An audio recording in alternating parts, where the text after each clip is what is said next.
Kan dia bilang katanya sudah mencoba coronanya, rasanya itu ada masuk sesek. Itu Ustaz. Katanya virus misterius itu disebabkan oleh paranormal kemarin itu yang mendeklarasikan itu. Imbasnya sekarang sudah sangat berasa ya, karena pemerintah ada himbauan tersebut tanpa memberikan bantuan. Sudah. Bantuan terakhir info listrik gratis Listrik dong. kan, baru listrik. Nah, kamu minta apa? Loh, emang Padang kan listrik. Iya.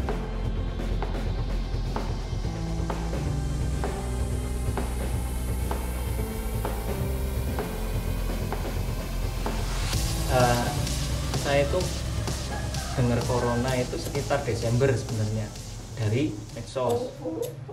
Sebelum lanjut, ya nggak ada salahnya saya nanya-nanya dulu ke dua teman saya ini, dengar corona itu dari mana dulu.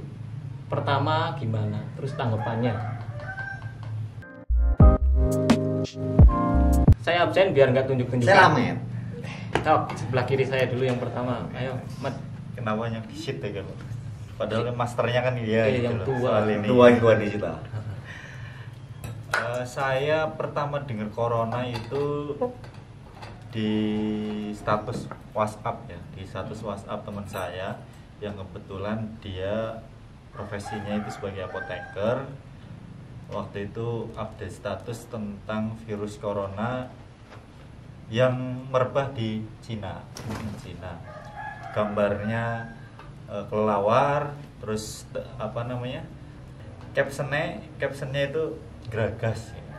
Mungkin yang dia maksud menunjuk ke warga Cina yang apa-apa dimakan gitu, sehingga Terus bagaimana apa? Sehingga menganggap bahwa asal mula virus tersebut dari hewan kelelawar. Tanggapannya waktu itu ya biasa aja karena nggak tahu, terus orang penting banget ngonyong gitu loh. Dulu pertama dengar itu di medsos, di Instagram dulu pas lagi rame-ramenya kasus Cina di Natuna, Cina versus Indonesia. Dulu kan ada deklarasi dari beberapa perkumpulan paranormal yang mendeklarasikan katanya paranormal Indonesia siap membantu Indonesia untuk melawan Cina. Dan seminggu setelah deklarasi itu ada berita di Cina tentang 50 orang yang terkena virus misterius. Sangat kebetulan sekali. Ya. Nah itu terus rame dijadikan meme apa meme? Meme. Apalah, meme lah. Di Instagram.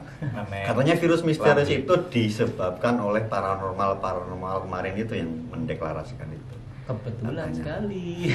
Itu dijadikan lelucon. Pertama itu. Pada saat itu belum ada namanya virus apa masih dinamakan virus misterius. Pertama dengar itu. Bulan apa ya? Itu kalau nggak salah sekitar bulan Oktober. Itu sangat kebetulan sekali pas dukun apa paranormal ya, kalau dukun kan gimana, terus pas kejadian ada virus itu. Kalau dari Selamat tadi kan ngomongnya gini, geragas itu pasti langsung jadi wow ini ya untuk kalangan tertentu ya. Berarti langsung nih kan ini nih gara-gara geragas sudah tahu haram kayak gitu dong. Pasti jadi kekuatan tersendiri untuk ya menyudutkan seperti itu ya. Tapi kan sebenarnya juga itu kan sampai saat ini mungkin masih dari hewan ya. Iya, dari hewan ke manusia. Kita juga kalau yang podcast lain itu kan mengundang ahli atau apa ya. Kalau kita nggak ada yang ahli, namanya juga ngalur ngidulnya ngulon. Kita dari sudut pandang kita sendiri bahas corona seperti itu. Yang saya tahu ngerti nih, corona itu kan virus. Dari kalimat virus saja itu udah sangat berkonotasi negatif gitu loh. Pasti buruk. Gini, yang saya tahu kan corona itu sampai kondisi sekarang tanggal berapa ini? 4 April 2020. Itu kalau di Indonesia sendiri itu udah ekstrim efeknya menurutku ekstrim. Kenapa? Yang di dekat kemarin aja daerah kita itu ada PDP, itu PDP baru loh. PDP itu udah geger, satu desa itu di lockdown langsung. Nah, langsung di lockdown. Tapi sebelum ke situ lockdown dan sebagainya, pemerintah kan sudah menganjurkan untuk tidak keluar, ada semboyannya itu namanya bekerja di rumah, belajar di rumah kan pokoknya apa di rumah. Saya langsung berpikirnya gini, sebelum survei sembarang lah, berpikirnya gini, kalau apa di rumah otomatis banyak yang mati, dalam artian bisnis mati, bahkan yang gede-gede juga mati. Sekarang YouTube saya pengajuan belum di approve atau ditolak. Ini YouTube mengurangi karyawannya, apalagi perusahaan lain. Sekelas PNS mungkin masih tetap digaji ya, masih digaji, itu enak. Sekarang saya saat itu ada himbauan seperti itu, langsung berpikir, kalau misalnya yang kerjanya pedagang atau penghasilannya harian itu gimana, pasti sangat pusing. Ditambah sekarang di tempat kita ini, kecamatan kita itu pokoknya bener-bener hajatan ada yang dibubarin loh. Saat itu juga hajatan, dia baru mulai, tahu kan hajatan modalnya berapa? Baru mulai pagi mas. Dan biasanya sebagian besar hutang. Pengalaman teman. Ya hajatannya pastilah. Ya. Itu dibubarkan seperti itu loh. Itu hajatan, belum pedagang. Terus malam sirine pasti berbunyi. Saya di kota sih pasti bunyi tiap malam jam 9. Itu gimana kalau di daerah masing-masing atau pengalamannya gimana? Ada yang lucu, yang menarik? Ya jelas ya mas, imbasnya sekarang sudah sangat berasa ya, karena pemerintah ada himbauan tersebut tanpa memberikan bantuan. Sudah. Bantuan terakhir info listrik gratis loh. Kan, baru listrik. Nah, kamu minta apa? Loh, emang Padang baru listrik. Iya sih. Terus? Ya imbasnya berasa lah. Sekarang yang dagang sepi, yang harusnya jam 10, jam 11, jam 12 malam baru tutup, sekarang jam 9. Saya nanya ke pedagang maksimal jam 9. Iya. Pedagang kopi di jalan-jalan itu jam 9 harus sudah tutup. Penjual nasi goreng jam 9 baru buka ya, baru keliling. Rata-rata sih. Rata-rata pemanasan. Tapi gini, saya lihat kemarin gara-gara itu nasi goreng dagang jam 4, jam 5 sore. Ya masih pada warung. Imbasnya sangat berasa. Terus kabar terakhir ini, adik saya dipulangkan dan diistirahatkan selama 6 bulan. Posisi dia kerja atau gimana? Posisi kerja sebagai karyawan di sebuah perusahaan restoran. Diistirahatkan 6 bulan. 6 bulan. Gak digaji dong tentunya dong. Ayam temen kerja orang digaji. Jadi PNS. Jadi siapa? 6 bulan itu nggak nanggung. 6 bulan. Berarti kalau dari kalimat 6 bulan itu secara tidak langsung sekitar 6 bulan lagi itu masih sepi. Kemungkinan besar. Ya, terus?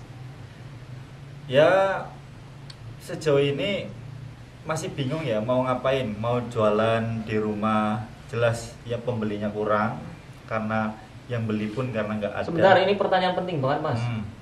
Adiknya mas bocorung. Urung bocor ya mumet. Ini bocor udah anak deh bocor. Ya weh lanjut. Ya sih arep dagang ya. Iya. Arep dagang dodolan sega. Rata-rata pembelinya adalah karyawan dan anak sekolah. Kalau enggak orang perjalanan. Sekarang sekolah ditutup, diliburkan. Otomatis pembelinya sudah berkurang. Pasti. Yang jalan genoro lilunga-lunga. Arep tuku, ya kan? Ya, terus karyawan sekarang jam kerjanya juga dikurangi. Saya nanya ke bank kemarin sore, itu buka sekarang jam 9 sampai jam 2 siang. Bahkan swalayan di Majenang itu sekarang yang kerja itu kalau nggak salah ya, saya dapat info itu jadi 2 hari per 2 hari dia makan sehari. Oh, jadi sehari libur sehari masuk. Dan itu kan udah jelas sebagai karyawan kan pasti mengurangi gaji. Ya dihitung lah ya, orang kerja ya orang Orang kerja duit. orang Nggak- itu. Iya. Banyak sekali yang kena efek. Terus yang kena efek lagi itu pekerja harian seperti pekerja bangunan yang biasa merantau di Jakarta yang harian, yang kalau nggak kerja ya nggak digaji, itu pasti kena efek. Mau nggak Iya. mau harus pulang. Yang di Jakarta kan katanya nggak boleh pulang. Tapi tetap sebenarnya kan bukan nggak boleh, baru himbauan katanya. Oh. Jadi dihimbau untuk tidak pulang. Tapi tetap Tuh, ada jangan beberapa hoax yang ya. ada beberapa yang pulang. Dan sebagai informasi kemarin kan Tegal itu lockdown 3 hari atas instruksi presiden Nah, dibuka lagi. itu lockdown berarti dari keputusan Keputusan Pemerintah daerah. Ya, pemerintah daerah. lockdown 3 hari. Lucu ya. Terus presiden menginstruksikan sekarang dibuka lagi karena ada beberapa ya belum siap lah mungkin untuk lockdown full gitu. Yang lucu kemarin ada yang dari Jakarta di daerah saya itu ada pulang. Dia kerja di Jakarta sebagai kerja harian di bangunan kayak gini. Mhm. Ya, kayak. Iya. Nah, terus pulang dari sana karena dia mungkin minim informasi saking takutnya, dia pulang ke rumah, langsung nyemplung kemarin bak gue. Jadi ngomong di Cina virus, mawi nang dalan ku dhewe telepon disit. Mak, tolong disiapno banyu panas, banyu anget gitu. Jadi dia sampai rumah itu langsung nyemplung karo Salah-salahnya ya. karo tas-tase. Amel. Iya bener mungkin ya. Kan katanya nggak kuat panas. Katanya loh ya, kita bukan ahli, nggak kuat. Virusnya ya nggak kuat panas ya. Ya menungsa juga. Jadi yang jadi fokusnya itu sampai ada ketakutan seperti itu. Jadi sampai ada rasa khawatir yang sampai seperti itunya. Atau rasa khawatir itu emang diciptakan. Hei. Ya. Sedangkan himbauan gini ya, katanya kan ada himbauan. Ini menurutku juga benar sih.